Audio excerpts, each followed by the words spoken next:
Let me introduce the only RV I've ever seen that could tow a boat, pass a Tesla, and scare my neighbor Jeff all in one trip. The Duramax-Powered 1976 FMC 2900R. This thing doesn't just roll, it rumbles like a diesel freight train late on rent. I first saw it at a vintage RV meetup, and I swear, someone mistook it for a small military vehicle.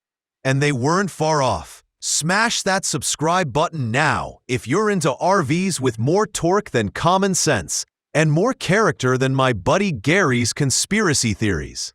This 29-foot, 8.8-meter Beast hides a 6.6-liter LBZ Duramax V8 under its fiberglass skin, straight from a 2007 GMC Sierra 2500 HD.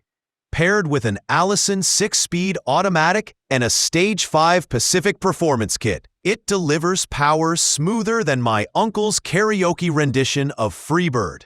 The custom air suspension and dually rear axle ride like a cloud. If that cloud weighed 17,000 pounds and ran on diesel. I think what impressed me most was the interior.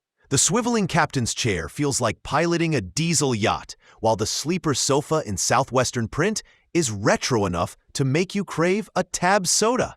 The kitchenette sports a double sink, a Dometic 3-burner stove, inverter microwave, and yes, a built-in factory blender, because nothing says road trip like margaritas in the Mojave.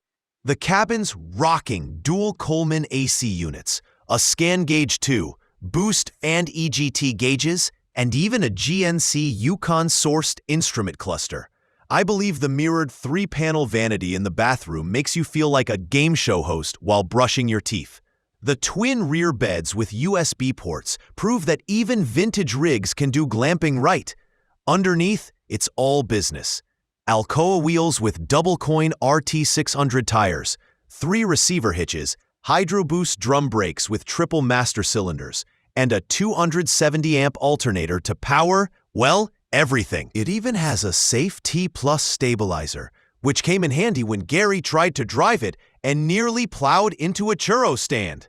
Sold in 2021 for $151,000 USD, about 138,000 euros, this RV proves that classics can still burn rubber and diesel while turning heads at WeatherTech Raceway.